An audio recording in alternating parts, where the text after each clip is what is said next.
তো আমি এখানে এসেছিলাম কতগুলো কাজ। একটা হচ্ছে যে এই যে আপনাদের যে সড়কটা হয়েছে এটার প্রতিক্রিয়া নিয়ে বিভিন্ন জায়গায় কথাবার্তা হচ্ছিল, সেটা দেখা। তো এটার ব্যাপারে সরকারের সিদ্ধান্ত হচ্ছে যে এই সড়কটা হয়ে গেছে, তো এখন এটার ভালো মন্দ নিয়ে আমরা আর বিতর্ক করব না, কিন্তু এইটার ফলে সৃষ্ট যেসব অসুবিধা সৃষ্টি হয়েছে সেগুলোকে আমরা সমাধান করার চেষ্টা করব।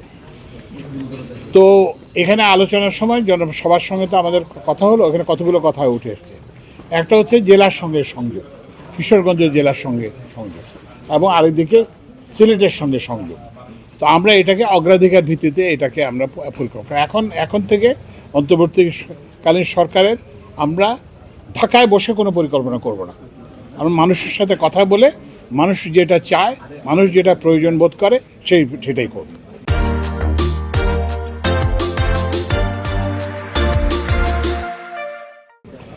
আরেকটা কথা আসছে যে বন্যা এখানে দীর্ঘায়িত হচ্ছে, সময় বেশি হচ্ছে।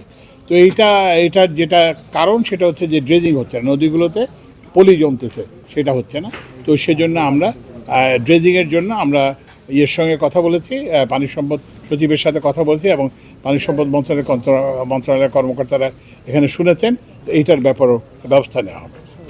আরেকটা সমস্যা হচ্ছে যে এই রাস্তা হওয়ার ফলে জমিতে বালি আসছে এবং আগাছা। তা আমরা ওই কৃষি সচিবের সাথে কথা হয়েছে, আমি কৃষি উপদেষ্টার সঙ্গে যে কথা বলবো যে এইটা কিভাবে একটা সমাধান করা যায়। আর একটা সনাতন ধর্মাবলম্বী ভাইদের কাছ থেকে একটা দাবি এসেছিল যে ওনাদের একটা শ্মশানে ওনারা করতে চান, এই যে যাতে ইলেকট্রিক্যাল ইনসিনারেটর বসাতে চান দাহ করার জন্য, এবং এই জন্য যে বিদ্যুতের লোড প্রয়োজন, আমি এটা নির্দেশ দিয়েছি কিশোরগঞ্জ পল্লী বিদ্যুৎ সমিতিকে। এটা ইনশাআল্লাহ আগামীকাল এবং সবচেয়ে বেশি হচ্ছে পরশুর মধ্যে এটা এই সংযোগটা প্রদান করা হবে।